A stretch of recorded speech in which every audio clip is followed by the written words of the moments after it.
कुलसचिव डॉक्टर सुबोध भांडारकर, विद्यार्थी कल्याणचे संचालक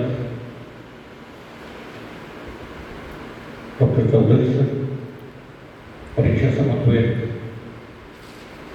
डॉक्टर बर्डे सर, सतीश मानकर, सर्व शिक्षक, शिक्षकेतर कर्मचारी आणि वैद्यपूरमधून आलेले काही मान्यवर, सगळ्यांना मी अभिवादन करतो। आज डॉक्टर बाबासाहेब आंबेडकरांच्या 135व्या जयंतीनिमित्त आपण मराठी भाषा विद्यापीठामध्ये एकत्र येऊन या महामानवाला अभिवादन करत आहोत। खरं तर मगाशी डॉक्टर ठाकरे सरांनी सांगितल्याप्रमाणे की आपण प्राचार्य डॉक्टर कमलाकर पायस यांना निमंत्रित केलेलं होतं। डॉक्टर बाबासाहेब आंबेडकर यांचे विचार आणि सद्यस्थिती या विषयाच्या अनुषंगाने त्यांनी आपल्या विचारांची मांडणी करावी अशी विनंती होती। आणि आता कार्यक्रमाला सुरुवात होण्यापूर्वी त्यांचा दूरध्वनी मला आला आणि ते म्हणाले की अशी परिस्थिती आहे, कारण ते स्वतः आंबेडकर महाविद्यालयाचे प्राचार्य आहे आणि त्यामुळे ते साहजिकच आहे की त्यांच्याच अध्यक्षतेखाली तिथे मोठा कार्यक्रम होता आणि ते म्हणाले होते की 10:30 पर्यंत मी पोहोचतो, पण ते शक्य झालं नाही आणि अजूनही त्यांचा कार्यक्रम संपलेला नाही। त्यामुळे त्यांच्या मौलिक विचारांना आपण मुकलो आहोत, परंतु ती भर डॉक्टर कोमल ठाकरे यांनी भरण्याचा उत्तम प्रयत्न केलेला आहे। मित्रहो, मराठी भाषा विद्यापीठातील म्हणजे या वास्तूमध्ये ही पहिली जयंती आपण साजरी करतो आहोत। विद्यापीठ सुरू झाल्यानंतर मागच्या वर्षी आपण जयंती साजरी केली, परंतु त्यावेळेला आपल्याकडे शिक्षक, विद्यार्थी किंवा कार्यालयीन कर्मचारी असं कोणीही नसल्यामुळे अगदीच मोजके 2-4 लोक आम्ही काम करीत होतो आणि त्यामुळे सावित्रीबाई फुले पुणे विद्यापीठातील डॉक्टर विजय खरे, सामरिक शास्त्राचे प्रमुख डॉक्टर विजय खरे यांना आम्ही विनंती केली की तुम्ही डॉक्टर बाबासाहेब आंबेडकरांच्या विचारांवर एक व्याख्यान द्या आणि ते ऑनलाईन व्याख्यान आपण त्यावर्षी घेतलेलं होतं। आणि म्हणून मी असं म्हणालो की ही पहिली विद्यापीठातली पहिली जयंती आहे ती आपण इथे एकत्रित येऊन साजरी करतो आहोत। मित्रांनो, वैद्यपूर नगरीमध्ये ही जयंती साजरी होणं हा एक वेगळा आनंदाचा भाग माझ्या दृष्टीने आहे। डॉक्टर बाबासाहेब आंबेडकरांच्या पूर्वी याच वैद्यपूर नगरीमध्ये समतेचं, बंधुत्वाचं, विश्वकल्याणाचं एक वैचारिक व्यासपीठ गोविंद प्रभूंच्या रूपाने उभं होतं आणि म्हणून समाजामध्ये होणाऱ्या अनेक सर्वसामान्य माणसांच्या संदर्भामध्ये जे अन्याय होत होते त्या अन्यायाला वाचा फोडणं किंवा त्यांना योग्य अशा प्रकारचं जीवन जगता येईल या दृष्टीने त्यांच्या पाठीशी उभं राहणं ही भूमिका याच वैद्यपूर नगरीमध्ये घेतली जात होती। आणि त्यावेळेला सुद्धा म्हणजे सांगायला हरकत नाही की त्यावेळेला सुद्धा डॉक्टर बाबासाहेब आंबेडकर जेव्हा धर्मांतराचा विचार त्यांच्या मनामध्ये सुरू होता, अर्थात धर्मांतराच्या विचाराच्या संदर्भामध्ये डॉक्टर बाबासाहेब आंबेडकर का भूमिका घेत होते त्याचं कारण की हिंदू धर्माबद्दल त्यांची नाराजी होती अशा बाबतीत, हिंदू धर्माबद्दल त्यांनी नावं ठेवली अशा बाबतीत, हिंदू धर्मामध्ये असलेली अनेक चांगल्या गोष्टींवर त्यांनी भाष्य केले। परंतु हिंदू धर्म व्यवस्थेमध्ये जी जातीयता टोकाला पोचलेली होती त्या जातीयतेमुळे हिंदू धर्माचा स्वीकार करणं म्हणजे पुन्हा सर्वसामान्य माणसाला त्याच व्यवस्थेमध्ये संपवणं ही भूमिका डॉक्टर बाबासाहेब आंबेडकरांच्या मनामध्ये होती। आणि त्यामुळे मी हिंदू धर्मात जन्माला आलो असलो तरी मी हिंदू धर्मात मरणार नाही याची भूमिका ठामपणे डॉक्टर बाबासाहेब आंबेडकरांनी घेतलेली आहे होती. एक महत्त्वाचा विचार इथे मला पुन्हा लक्षात घ्यावासा वाटतो की परिवर्तन ही संबंध जागतिक व्यवस्थेची भूमिका असली पाहिजे. धर्मव्यवस्थेमध्ये सुद्धा जो साचलेपणा येतो त्या साचलेपणामुळे समाज व्यवस्थेशी सुसंगत अशा प्रकारची जीवन व्यवस्था तयार होत नाही आणि त्यातून ही सगळी भूमिका निर्माण होते. आणि म्हणून अशा एका कर्तृत्ववान महामानवाला असा विचार मांडावासा वाटतो किंवा अशी भूमिका घ्यावीशी वाटते. जेव्हा त्यांना हे कळालं की जातीभेद हा महानुभाव धर्मामध्ये नाही, महानुभाव संप्रदायामध्ये नाही, त्यावेळेला ते अभ्यास करत होते. म्हणजे बाबासाहेबांनी धर्मांतर हे वाटलं आणि केलं असं नाही झालं. धर्मांतर करीत असताना देखील त्यांच्या मनामध्ये जे अनेक प्रश्न होते त्या प्रश्नांच्या उत्तरार्थ ते फिरत होते. आणि त्यावेळेला त्यांच्या असं लक्षात आलं की महानुभाव संप्रदायामध्ये जातीयता नाही. मग या संदर्भातली मला पुरेशी माहिती कुठे मिळेल या हा विचार जेव्हा त्यांच्या समोर आला तेव्हा त्यांना त्याचं उत्तर मिळालं की डॉक्टर बी कोलते ते नागपूर विद्यापीठाचे माजी कुलगुरू आणि महानुभाव साहित्याचे ज्येष्ठ मोठे अभ्यासक.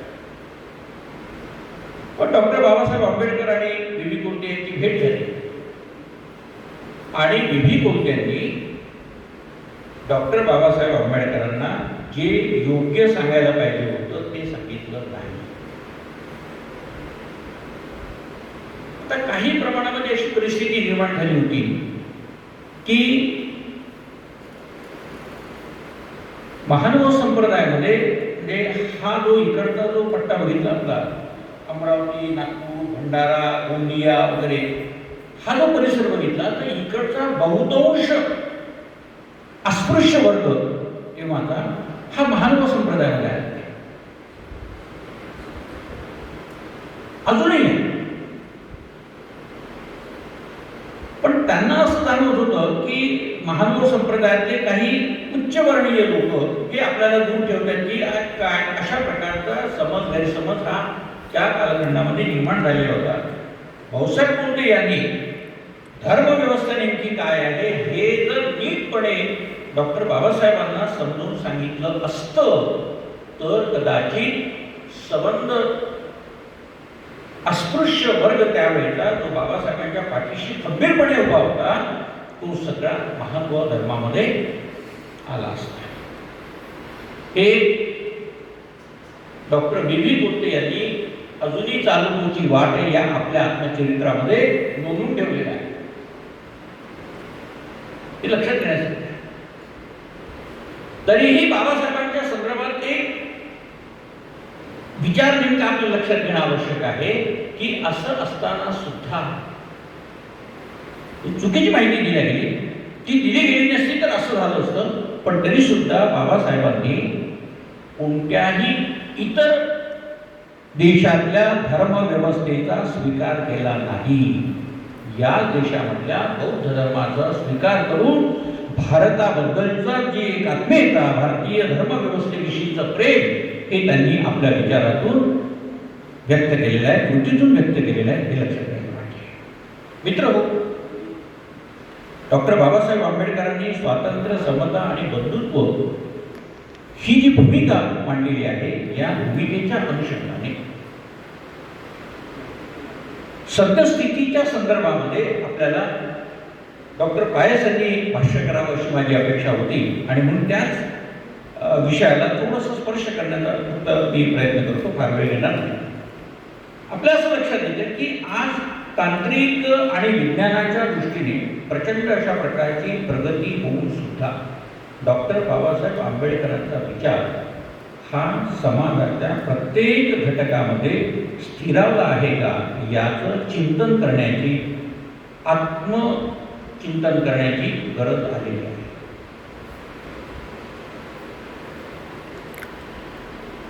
म्हणजे तुम्ही लक्षात घ्या, जयंती साजरी करणे किंवा एखाद्या विद्यापीठाला डॉक्टर बाबासाहेब आंबेडकरांचं नाव देणे किंवा एखाद्या कुठल्या तरी ग्रुपला बाबासाहेब आंबेडकरांचा थॉट्स म्हणून त्याकडे पाहण्या वगैरे याने प्रश्न सुटत नाही.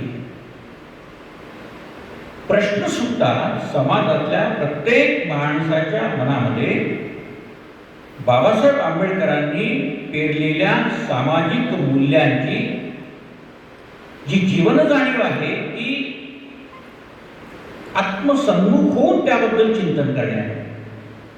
जेव्हा समाजातला प्रत्येक घटक आत्मचिंतन करायला लागेल, बाबासाहेबांच्या विचारांचं चिंतन करायला लागेल, त्यावेळेला त्याला आपोआप समाजातल्या अनेक प्रश्नांची उत्तरं मिळायला लागतील.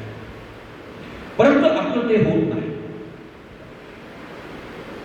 मी पुण्यातले जे माझे मित्र होते जे दलित साहित्याचे चांगले अभ्यासक होते, त्यांना मी असं विचारले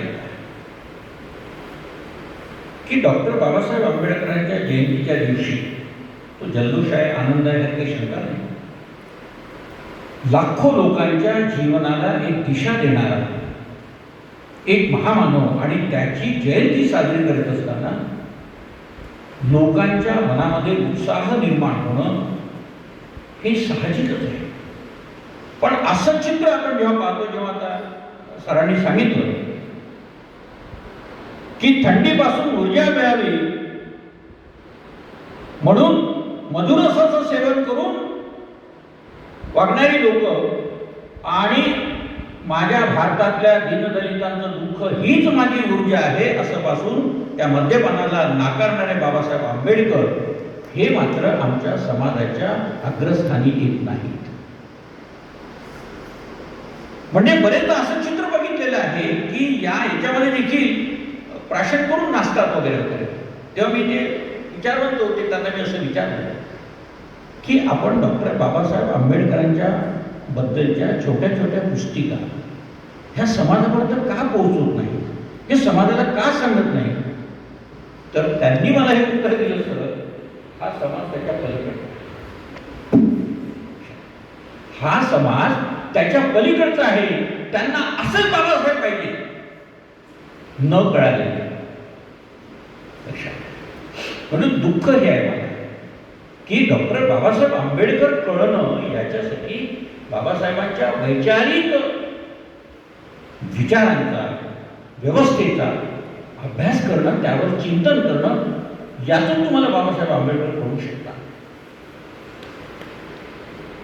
आणि म्हणून अशा प्रकारची वैचारिक आवर्तनं ही सातत्याने समाजामध्ये होण्याची गरज आहे. कारण दीनदलितांपर्यंत जे बाबासाहेब आंबेडकर पोहोचले ते खऱ्या अर्थाने ज्ञानात्मक पातळीवरून पोहोचावं असं जर आपल्याला वाटत असेल तर या वैचारिक आवर्तनाची नितांत गरज आहे. आजही आपल्याला पाहायला मिळतं की स्त्रियांच्या बद्दलच्या समस्या हे संपलेल्या नाहीत. दिवसेंदिवस स्त्रियांवर होणाऱ्या जे आघात आहे त्यातून त्यांचं स्वातंत्र्य पूर्णपणे मानलं जात आहे. समतेचं अस्तित्व तिथे शिल्लक राहत नाही. पण आमचा समाज अजूनही त्याचा विचार करत नाही की दुःख आहे. आणि म्हणून स्वातंत्र्य कधी निर्माण होणार आहे? स्वातंत्र्य देशाला मिळालं, पण वैचारिक स्वातंत्र्याचा जोपर्यंत आपण उपयोगात आणत नाही, आचरणात आणत नाही, तोपर्यंत आपल्याला स्वातंत्र्याचा अर्थ कळत नाही. स्वातंत्र्य हे स्वैराचाराचं अस्तित्व होऊ शकत नाही. प्रत्येकाला जीवन जगण्याचं स्वातंत्र्य, विचारांचं स्वातंत्र्य, शिक्षणाचं स्वातंत्र्य हे डॉक्टर बाबासाहेब आंबेडकरांना अपेक्षित होतं. आणि आज आपल्याला असं पाहायला मिळतं की अराजकता आणि हिंसक मार्गाने संबंध जीवन व्यवस्था आपला प्रवास करत आहे. म्हणजे आजच्या जीवन व्यवस्थेचा विचार जर केला तर तुम्ही दूरदर्शनचं बटन कधीही दाबा, आपल्या असं लक्षात येतं की हिंसा, मारामार, स्त्रियांवर अन्याय, लहान लहान मुलींवर अन्याय वगैरे वगैरे हे सगळं पाहिल्यानंतर आपण बातम्या ऐकण्याचं देखील टाळायला लागलो. इतकी मानसिकता आपली विद्रूप होत चालली आहे. तर असा समाज हा डॉक्टर बाबासाहेब आंबेडकरांना नको होता. आणि म्हणून मी म्हणालो की बाबासाहेब आंबेडकरांचे जे विचार आहेत, स्वातंत्र्य, बंधुता आणि समतेच्या संदर्भातले जे विचार आहेत, हे विचार रुजवण्यासाठी समाजातल्या प्रत्येक घटकाने कुठेतरी कार्यरत होण्याची आवश्यकता आहे. आपल्याला असं पाहायला मिळतं की शिक्षणावर सुद्धा बाबासाहेब आंबेडकरांनी फार भर दिलेला आहे. कारण जोपर्यंत माणूस शिक्षक, आता शिकणे म्हणजे काय? 4 विषयाचं नुसतं पाठांतर करून ज्ञान उपलब्ध करून घेणे म्हणजे शिकणे नाही. शिक्षण हे तुमच्या समंत व्यक्तिमत्वामध्ये बोललं पाहिजे, की माणसाचं चालणं आहे, बोलणं आहे, वागणं आहे, समाजाकडे पाहणं आहे, सामाजिक भूमिकेविषयीचं चिंतन आहे, राजकीय भूमिकेविषयीचं चिंतन आहे. हे सगळे प्रश्न आपल्याला शिक्षणाच्या माध्यमातून, शैक्षणिक भूमिकेतूनच सोडवता येऊ शकतात. यावर डॉक्टर बाबासाहेब आंबेडकरांचा भर होता. आणि म्हणून ते म्हणाले सर्व की शिक्षण हे वाघिणीचं दूध आहे. तर वाघिणीचं दूध जे आहे, हे वाघिणीचं दूध अतिशय ताकदवान असतं आणि ज्यामुळे तुमच्यामध्ये ऊर्जा निर्माण होते. पण ही ऊर्जा कुठली? ही ऊर्जा आहे स्वातंत्र्याची, ही ऊर्जा आहे समानतेची, ही ऊर्जा आहे विश्वबंधुत्वाची. ही ऊर्जा निर्माण झाली पाहिजे. आज सद्यस्थितीचा विचार करायला लागलो तर आपल्या असं लक्षात येतं की शिक्षणाचं बाजारीकरण होत चाललेलं आहे. शिक्षणाचं बाजारीकरण होत चाललेलं आहे. जुन्या काळामध्ये जर गुणवत्तेचा विचार केला, म्हणजे मी बरेचदा नॅकच्या संदर्भात हे विधान करतो की अलीकडे नॅक आल्यामुळे काही गोष्टी सुधारल्या. काय सुधारल्या नेमक्या? भवनाची संरचना चांगली झाली, शिक्षकांना खोल्या मिळायला लागल्या, कम्प्युटर मिळायला लागले, चांगलं झालं. बौद्धिक गुणवत्तेचं काय? बाबासाहेबांच्या डोळ्यासमोर असलेला जो प्रश्न आहे तो बौद्धिक गुणवत्तेचा, की बौद्धिक गुणवत्ता जोपर्यंत वाढत नाही तोपर्यंत काहीही बदल होऊ शकत नाही. शिक्षकांच्या मागे काय लागलं? ही फाईल तयार करा, ती फाईल तयार करा, फाईलचा ढीग तयार करा. शिकवावं कधी? चिंतन कधी करावं?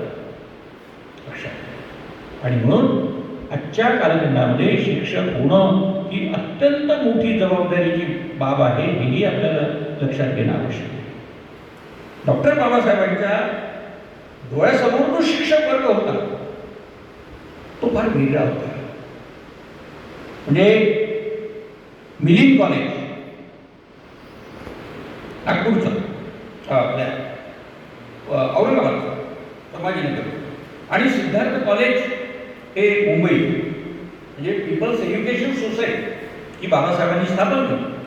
त्याचे हे जुन्या काळातले 2 महत्त्वाचे कॉलेज होते, मिलिंद आणि सिद्धार्थ. तेव्हा मिलिंद कॉलेजमध्ये, सिद्धार्थ कॉलेजमध्ये बाबासाहेबांनी शिक्षक म्हणून ज्या नेमणुका केल्या त्या गुणपत्रिकेवरचे गुण पाहून नाही, तर त्यांची वैचारिक जडणघडण काय झालेली आहे याचा विचार करून डॉक्टर बाबासाहेबांनी या संस्थांमध्ये शिक्षकांची नेमणूक केली होती. मबी चिटणीसारखे विचारवंत प्राचार्य होते. लक्षात घ्या, बाबासाहेबांनी हा विचार केला नाही की चिटणीस हे ब्राह्मण आहे आणि माझ्या संस्थेमध्ये कशासाठी नाही. त्यांना माहिती होतं की ज्ञानाचा अधिक प्रकाशित करायचं असेल तर मला इथे ज्यांचं सहकार्य घ्यायचं आहे ते अत्यंत आवश्यक आहे, ते सगळ्या जाती समूहाचं. कारण त्यांना दीनदलितांना पुढे न्यायचं होतं. आणि दीनदलितांना पुढे न्यायचं असेल तर जो वर्ग शिकलेला आहे, जो वर्ग आधीच पुढे गेलेला आहे, त्यांच्या पाऊल खुणांचा विचार करणं हे माझं कर्तव्य आहे. ही एवढी वैचारिक व्यापक भूमिका डॉक्टर बाबासाहेब आंबेडकरांच्या कृतीमध्ये होती. केवळ वृत्तीत नाही, कृतीमध्ये सुद्धा होती. आज आपण काय करतो? आज आपण गुणसंख्येचा विचार करतोय. गुणसंख्या वाढत चालली आहे, पण गुणात्मकता कमी होत चाललेली आहे. तुम्ही लक्षात घ्या. MA मराठी झालेला विद्यार्थी किती गुण पडले? 80%, 85%, 87%. अरे हे गुण आहे. म्हणजे गणितामध्ये असे गुण मिळू शकतात, कारण गणितामध्ये बेरीज चुकली तर 0 आणि बेरीज बरोबर आली तर 10 पैकी 10.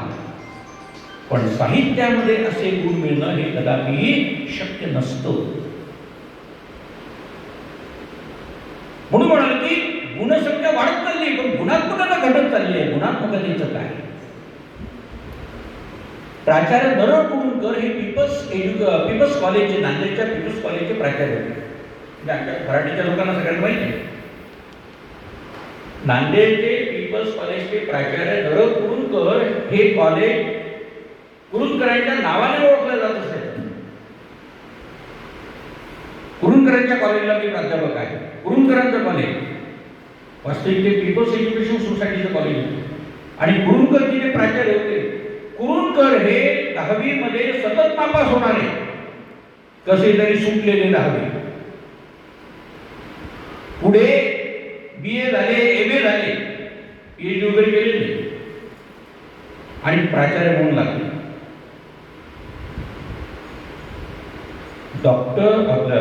प्राचार्य नरहर कुरुंदकरांचा अभ्यास एवढा मोठा होता, त्यावेळेला त्यांना नरहर की नरहरी, नरहरीचा री रस्व पाहिजे की दीर्घ पाहिजे हे सुद्धा लिहिता येत नव्हतं. म्हणून त्यांनी स्वतःचं नावच नरहर करून टाकलं. नरहरीचं नरहर करून टाकलं की नको विलांटीची. प्राचार्य नरहर कुरुंदकर हा काय ताकदीचा माणूस होता हे जर तुम्हाला पाहायचं असेल तर कुरुंदकरांची पुस्तकं तुम्ही वाचा. धर्मशास्त्रापासून समीक्षेपर्यंत आणि सौंदर्यशास्त्रापासून तत्वज्ञानापर्यंत, भारतीय साहित्यशास्त्रापासून पाश्चात्य साहित्यशास्त्रापर्यंत सगळ्या विषयांवर नरहर कुरुंदकरांचा प्रचंड दबदबा होता. लक्षात घ्या. थर्ड क्लास थर्ड आलेला माणूस प्राचार्य होतो आहे, पण विचारांची गती काय होती? एवढी गती होती की नरहर कुरुंदकरांच्या समोर बसण्याची देखील हिंमत होत नसायची लोकांची. लक्षात आलं? याला म्हणतात गुणात्मकता. मेरिटमध्ये थर्ड क्लास थर्ड, पण गुणसंख्येने बाप सगळ्यांचा. लक्षात घ्या. बौद्धिक क्षमता म्हणजे बाबासाहेबांनी जी शिक्षणाविषयी दृष्टी देण्याचा प्रयत्न केला, तो विचार मांडण्याचा प्रयत्न केला, त्या विचारांमध्ये ही भूमिका होती की समाज घडला पाहिजे आणि समाज हा विचारांनी घडतो, विवेकाने घडतो. आमच्याकडे आम्ही शिकतो, पण आमच्याकडे विवेक निर्माण होत नाही. विवेक म्हणजे काय? योग्य आणि अयोग्याचा गांभीर्याने विचार करण्याची जी प्रक्रिया आहे त्याला आपण विवेक असं म्हणतो. योग्य आहे की अयोग्य आहे याचा विचार करण्याची दृष्टी आहे ती आमच्याकडे आहे ना? नाही. आणि म्हणून मी म्हणेन की बाबासाहेब आंबेडकरांचे शिक्षण विषयक विचार वाचा आणि नुसते वाचू नका, पचवा. अरे अभ्यासासाठी किती वेळ देणार? आता सरांनी सांगितलं 18 तास.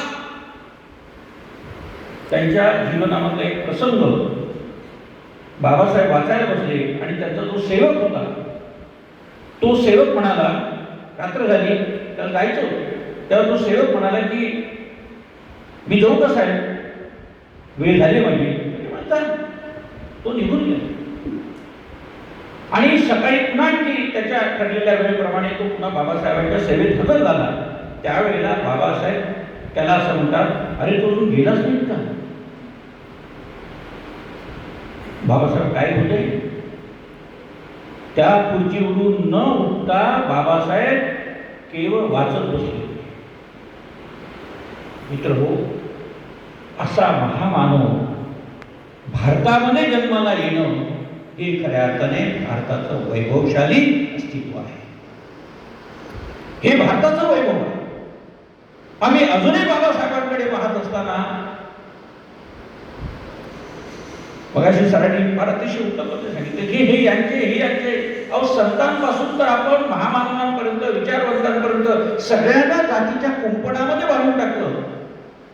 पण मुळामध्ये हे विचारवंत कोणत्याही जातीचे नसतात, कोणत्याही समाजापुरते मर्यादित नसतात. हे संबंध मानवी जीवनाच्या कल्याणार्थ जन्माला आलेले असतात. आणि आपण दुर्दैवी आहोत की आपण त्यांना एका विशिष्ट जाती समूहामध्ये बांधून त्यांच्या विचारांना संपवत असतो.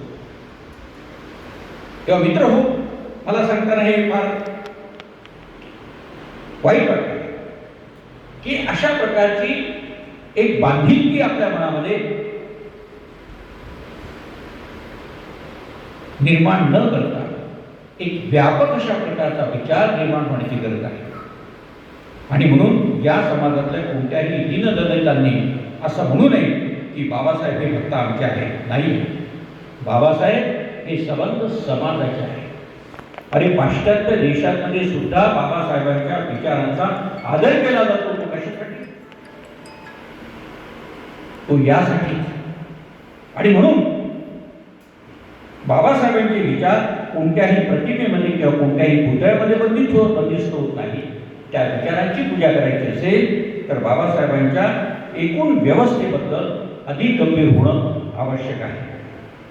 डॉक्टर बाबासाहेब आंबेडकर हे खऱ्या अर्थाने या देशाला नव्हे तर या विश्वाला एक जीवन जगण्याची दिशा देणारे विचारवंत होते, यात शंका नाही. आणि बाबासाहेब आपल्या देशामध्ये जन्माला यावे हा आपल्या अभिमानाचा विषय असायला पाहिजे. ही आपल्या दृष्टीने अभिमानाची बाब असायला पाहिजे. अशा महामानवाला मी पुन्हा शतशः वंदन करतो. आणि आपण आत्मीयतेने इथे आलात आणि आमचे विचार ऐकून घेतले याबद्दल आपलेही मनापासून आभार मानतो. धन्यवाद.